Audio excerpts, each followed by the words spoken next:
Hi,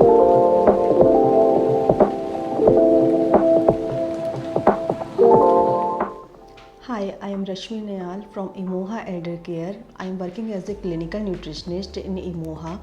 I have 10 years of experience in this field. In this video, I am going to talk about special nutrition need for elderly. जैसे जैसे हमारी as बढ़ती है, हमारी nutrition की requirement भी change होती रहती है।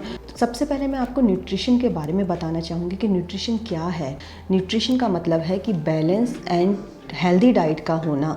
बैलेंस एंड हेल्दी डाइट की अगर मैं बात करूं तो हमारी जो डाइट है उसमें प्रॉपर न्यूट्रिएंट होने चाहिए। कार्ब्स की, प्रोटीन की, फैट की, विटामिन्स की, मिनरल्स की, सब चीज़ की रिक्वायरमेंट हमारी पूरी होनी चाहिए।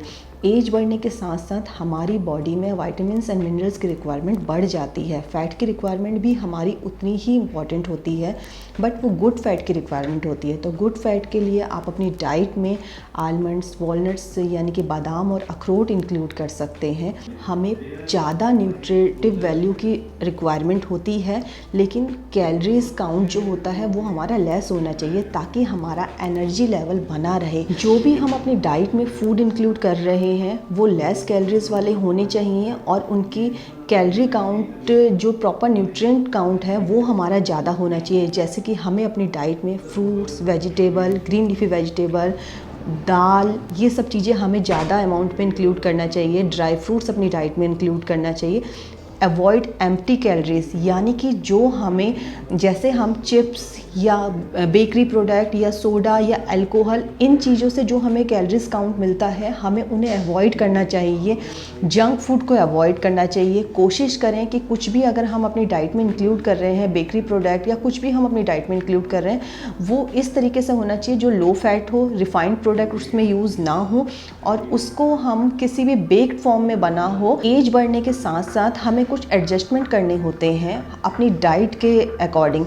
जैसे कि अगर मैं बात करूं तो मैं कुछ लोगों से बात करती हूं तो वो कहते हैं 40 ईयर्स से हमारी डाइट का पैटर्न यही है, हम इसमें चेंजेस नहीं करेंगे।